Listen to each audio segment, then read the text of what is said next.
हरे कृष्ण। आप सभी लोगों को पुरुषोत्तम मास की अनेक अनेक शुभकामनाएं। सबसे पहले तो मैं क्षमा चाहता हूँ कि मैं ये वीडियो पहले नहीं रिकॉर्ड कर पाया। मुझे कुछ 2-3 मित्रों ने पूछा था पुरुषोत्तम मास का सिग्निफिकेंस बताने के लिए, सिग्निफिकेंस ऑफ पुरुषोत्तम मंथ और अधिक मास जिसको हम बोलते हैं। ये अधिक मास इस साल 2023 में 18 जुलाई से 16 अगस्त तक है। और अधिक मास क्यों बोला जाता है इसे? क्योंकि अधिक माना एक्स्ट्रा, ज़्यादा। तो ये महीना एक एक्स्ट्रा मंथ है जो वैदिक कैलेंडर में है। लूनार कैलेंडर 2 तरह से वैदिक कैलेंडर फॉलो होता है, एक चंद्र के ऊपर, एक सूर्य के ऊपर। तो लूनार कैलेंडर जो है उसके अंदर 354 दिन होते हैं, 354 डेज। और सोलर कैलेंडर जो होता है उसके अंदर होता है 365 डेज। तो हर 2 वर्ष और 8 महीनों के बाद, 2 वर्ष और 8 महीने, 9 महीने, इस तरह से इनके बाद एक महीना जोड़ा जाता है जिसको 13वां महीना कहा जाता है और अधिक मास कहा जाता है, कैलेंडर को बैलेंस करने के लिए। नहीं तो दीपावली जो अक्टूबर नवंबर में होती है वो मार्च और अप्रैल में होने लगेगी, और होली जो है दीपावली की समय पे होने लगेगी। तो क्योंकि 10 दिन का फर्क है इसीलिए उसको एक महीना जोड़ा जाता है। और इस महीने को पुरुषोत्तम मंथ भी कहा जाता है। पुरुषोत्तम मास, पुरुषों में सबसे उत्तम भगवान श्री कृष्ण। इसकी अनेक अनेक कथाएं हैं। मैं यहाँ 1 या 2 कथा की चर्चा करूंगा। एक तो पुरुष, हर महीने का एक अधिष्ठात्री देवी या देवता होता है।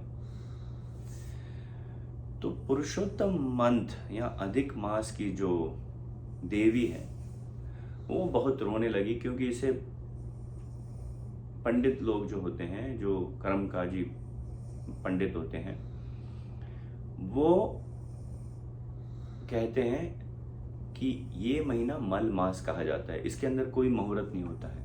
तो कोई शुभ कार्य जैसे घर में प्रवेश करना, कोई शादी ब्याह, ये इस महीने में वर्जित है। तो इस महीने की जो अधिष्ठात्री देवी थी वो रोते रोते एक दिन ब्रह्मा के पास गई और कहने लगी कि मेरा कोई वैल्यू ही नहीं है, मेरा कोई सिग्निफिकेंस नहीं है। और ब्रह्मा ने उनकी व्यथा सुन के कहा कि चलिए हम विष्णु के पास चलते हैं। तो भगवान विष्णु के पास ब्रह्मा जी उनको ले गए। भगवान विष्णु के पास वैकुंठ में जब मल मास या अधिक मास की जो अधिष्ठात्री देवी थी वो पहुंची, बहुत रोने लगी। तो वैकुंठा, बिना कुंठा के, वैकुंठ में, विष्णु लोक में कोई भी, किसी को कोई दुख नहीं है। तो विष्णु जब ऐसा देखते हैं तो कहते हैं रोइए मत, हम आपको भगवान के पास लेके चलते हैं। और ब्रह्मा और विष्णु और अधिष्ठात्री देवी मल मास की, अधिक मास की जो थी, उसको लेके जाते हैं भगवान कृष्ण के पास गोलोक वृंदावन में। जब भगवान कृष्ण ये उनकी व्यथा सुनते हैं तो भगवान उनको सांत्वना देते हैं और कहते हैं देवी, मैं तुम्हें अपना नाम दूंगा और अब से इस महीने को पुरुषोत्तम मास कहा जाएगा, पुरुषोत्तम महीना कहा जाएगा। और इस महीने में जो भी स्पिरिचुअल कार्य होगा, आध्यात्मिक कार्य होगा, उसका फल हमें लाखों गुना मिलेगा।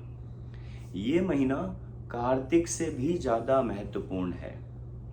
कार्तिक में हम कुछ आध्यात्मिक कार्य करते हैं तो उसका एक का फल हमें 1000 गुना मिलता है। पर इस मंथ में अगर हम एक बार भी भगवान का नाम लेते हैं, हरे कृष्णा कृष्ण कृष्ण हरे हरे, हरे राम राम राम हरे हरे, तो उसका फल हमें लाखों गुना मिलता है। इस महीने की एक और बड़ी रोचक कथा है। एक समय नारद मुनि नर नारायण ऋषि के पास पहुंचे और उनसे कहने लगे कि हमें कोई ऐसी कथा सुनाओ कि हमारे जीवन का पुण्य बढ़े, ऐसी कोई शुभ कथा सुनाइए। यही वृत्तांत सूत गोस्वामी नैमिषारण्य में हजारों ऋषियों 88,000 ऋषियों को सुना रहे हैं कि नारद मुनि नर नारायण ऋषि के पास गए और सूत गोस्वामी वही वृत्तांत सुना रहे हैं। और नारद मुनि कहते हैं, नारद मुनि को नर नारायण ऋषि कहते हैं कि हम आपको एक कथा बताएंगे। भगवान कृष्ण जब पांडवों का वनवास था 13 वर्ष का, उस समय भगवान कृष्ण एक दिन उनसे वन में मिलने गए और वन में मिलने के बाद भगवान कृष्ण को बहुत अत्यधिक क्रोध आया दुर्योधन के ऊपर कि दुर्योधन की वजह से पांडव इतना कष्ट झेल रहे हैं। पर युधिष्ठिर ने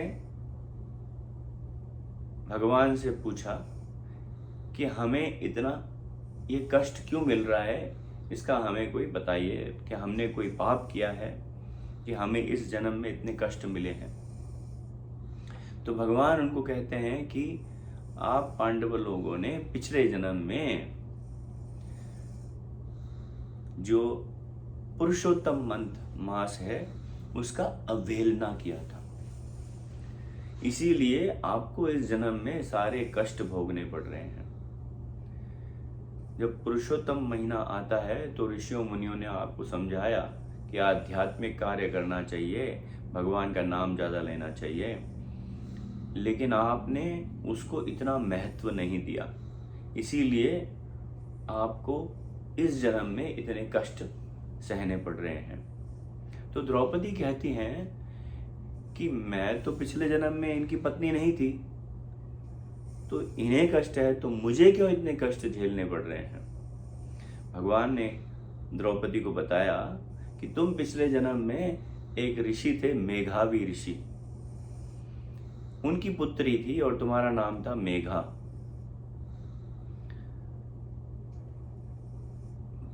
मेघावी ऋषि जो थे वो भगवान की भक्ति में इतना लीन रहते थे कि अपनी पुत्री का विवाह करना भूल गए और इस तरह एक दिन भगवान के धाम वापस चले गए, उन्होंने अपना शरीर त्याग दिया।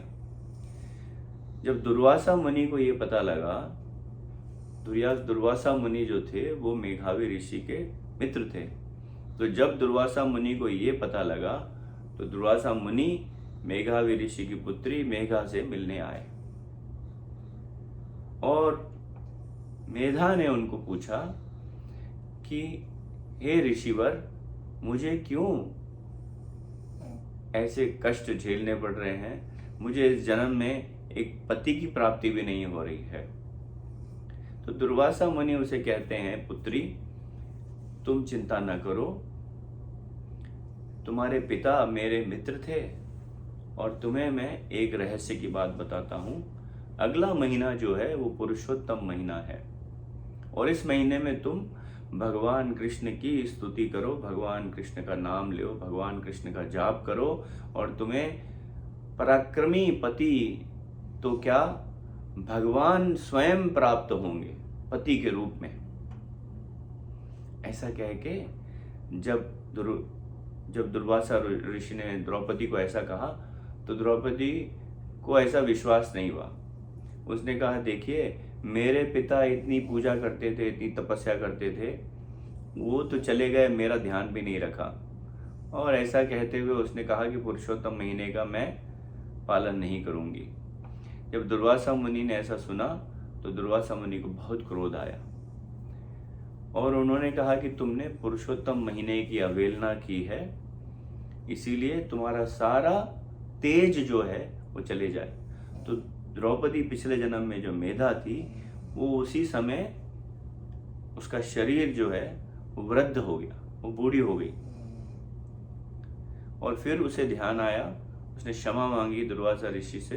तो दुर्वासा मुनि ने कहा कि देखो अब तो जो मैंने कह दिया, अब तुम्हें मैं एक बात बताता हूँ, तुम भगवान शिव की प्रार्थना करो। तो द्रौपदी ने शंकर भगवान की प्रार्थना की और शंकर भगवान जिनका नाम आशुतोष भी है, आशु मतलब जल्दी और तोष माना प्रसन्न होना, तो भगवान कृष्ण शंकर जो है वो जल्दी प्रसन्न होते हैं। और थोड़े ही दिनों की पूजा के पश्चात, थोड़े ही दिनों की तपस्या के पश्चात द्रौपदी के सामने भगवान शंकर प्रकट हो गए और कहा, मांगो पुत्री, तुम्हें मैं क्या दे सकता हूँ। उसे द्रौपदी को, मेधा को इतनी आशा नहीं थी कि इतना जल्दी, इतना शीघ्र भगवान उन्हें दर्शन देंगे, भगवान शंकर उन्हें दर्शन देंगे।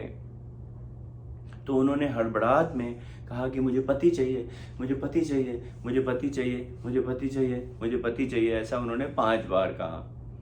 जब भगवान शिव ने ऐसा सुना तो कहा, तथास्तु पुत्री, तुम्हें 5 पति प्राप्त होंगे। तो द्रौपदी ने कहा, नहीं नहीं, मुझे सिर्फ एक ही पति चाहिए।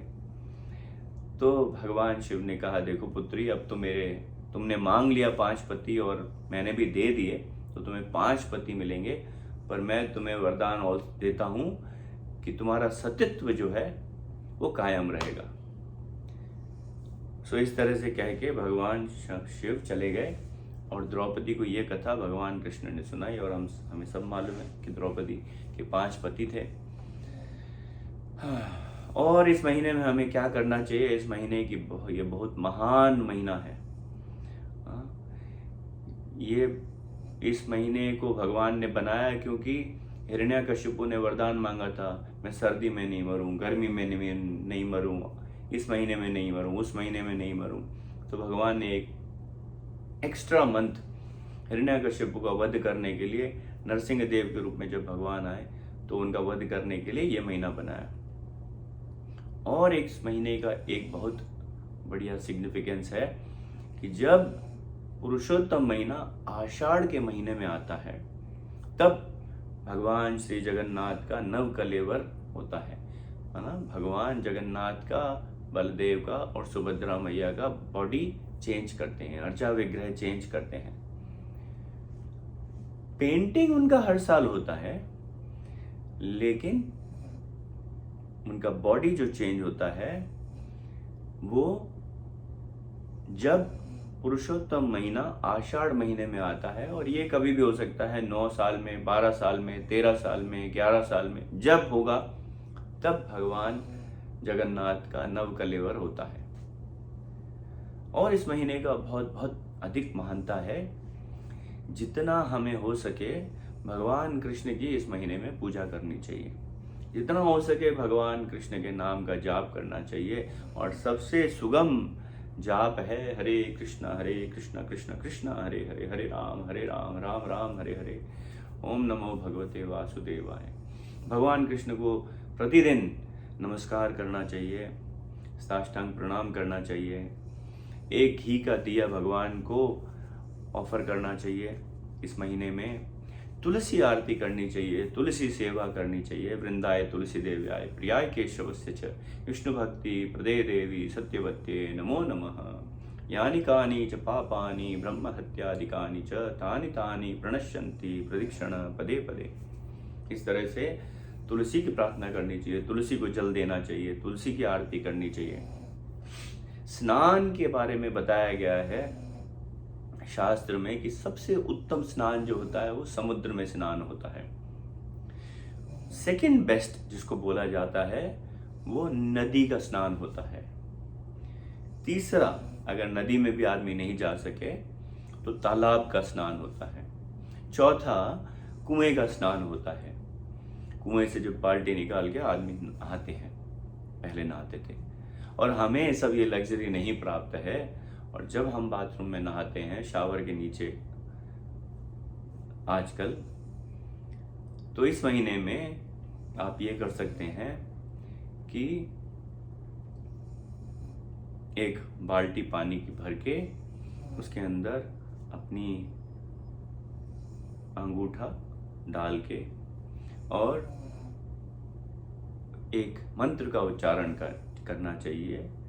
गंगे च यमुने च गोदावरी कावेरी सिंधु अस्मिन, इस तरह का मंत्र उच्चारण करना चाहिए। मैं आपको व्हाट्सएप कर दूंगा ये मंत्र। और इस तरह से 7 पवित्र नदियों का आवाहन उस बकेट में हो जाएगा और आप उससे नहा सकते हैं। इस महीने के अंदर अगर हो सके तो तीर्थ स्थान में जाना चाहिए। इस महीने में जाके तीर्थ स्थान में जाके नहाना चाहिए।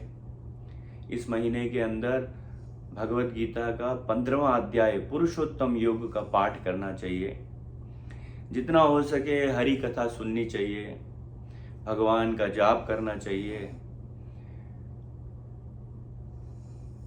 तो ये पुरुषोत्तम महीने की महानता है। एक बार भगवान का नाम लेंगे और जितना हो सके ब्राह्मणों को दान देना चाहिए। और ये 1 रुपया दान देंगे तो उसका लाखों बेनिफिट मिलता है, लाखों रुपया रिटर्न बेनिफिट मिलता है। एक बार भगवान का नाम लेंगे उसका पुण्य जो है वो लाखों गुना मिलता है। तो इस महीने में 2 एकादशी आती हैं, वो पालन कीजिए। एक एकादशी हो गई, ऑलरेडी चली गई, और एक एकादशी आने वाली है। वो अगर एकादशी पे आप फास्ट कर सकते हैं तो बहुत अच्छा है। और कितने लोग तो पूरा महीना जो है एक ही टाइम खाना खाते हैं, पर अपनी यथाशक्ति अनुसार आप उपवास रखिए और भगवान का नाम लीजिए और आपका जीवन मंगलमय हो। हरे कृष्णा।